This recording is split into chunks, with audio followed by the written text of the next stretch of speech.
భారత సుప్రీంకోర్టు చారిత్రాత్మక జడ్జిమెంట్ ప్రకటించింది.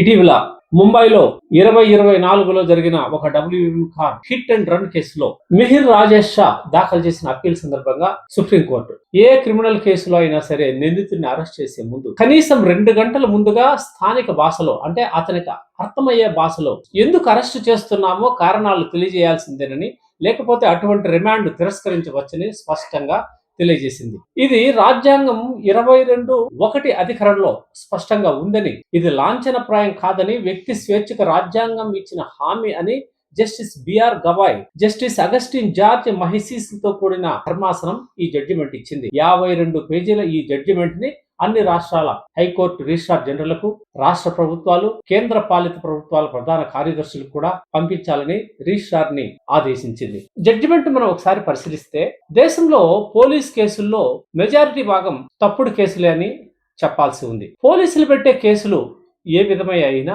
మ్యాజిస్ట్రేట్లు ఇంతకాలం యాంత్రికంగా రిమాండ్కి ఆదేశిస్తూ వచ్చారు. వీళ్ళు పట్టకరావడం, వాళ్ళు జైలుకు పంపించేయడం. కనీసం వీళ్ళు చేసిన దాంట్లో ప్రాథమిక సాక్ష్యాధారాలు ఉన్నాయా అన్నది కూడా కోర్టులు ఇంతకాలం పరిశీలించలేదు. కోర్టులు అంటే ఇక్కడ కింది స్థాయి కోర్టులు, ట్రయల్ కోర్టులు, మ్యాజిస్ట్రేట్లు ప్రాతినిధ్యం వహించే కోర్టు ఈ జడ్జిమెంట్ ఆధారంగా చేసుకునైనా కనీసం నిందితుడికి ఉన్న హక్కులు రక్షింపబడుతున్నాయా లేదా అని మ్యాజిస్ట్రేట్లు సమగ్రంగా పరిశీలించాలి. సుప్రీంకోర్టులు ఇప్పటికే చాలా జడ్జిమెంట్లో పోలీసులతో యాగలేక ఎన్నో విధి విధానాలు ప్రకటించాయి, వీటి ప్రకారమే మీరు నడుచుకోవాలని. అయినా పోలీసులు వాటికి ఎక్కడో ఒక చోట తూట్లు పొడిచేస్తారు. ఇప్పుడు కూడా ఈ జడ్జిమెంట్ ప్రకారం 2 గంటల ముందుగా వాళ్ళకి స్థానిక భాషలో, నిందితుడికి అర్థమయ్యే భాషలో మీరు వివరాలు చెప్పాలో ఎందుకు అరెస్ట్ చేస్తున్నామంటే దానికి ఏం ప్రామాణికత ఏమి ఉండదు. జైలుకి పంపించే ముందు, మ్యాజిస్ట్రేట్ ముందు ప్రవేశపెట్టే ముందు కూడా సంతకాలు పెట్టిస్తారు. అందుకు ఎప్పుడు నిందితుడికి తెలియజేశారు అనే దాన్ని ప్రామాణికంగా తీసుకోవాలి. కనీసం వీడియో తీయించాలి విత్ టైం అండ్ డేట్ తో వచ్చే విధంగా.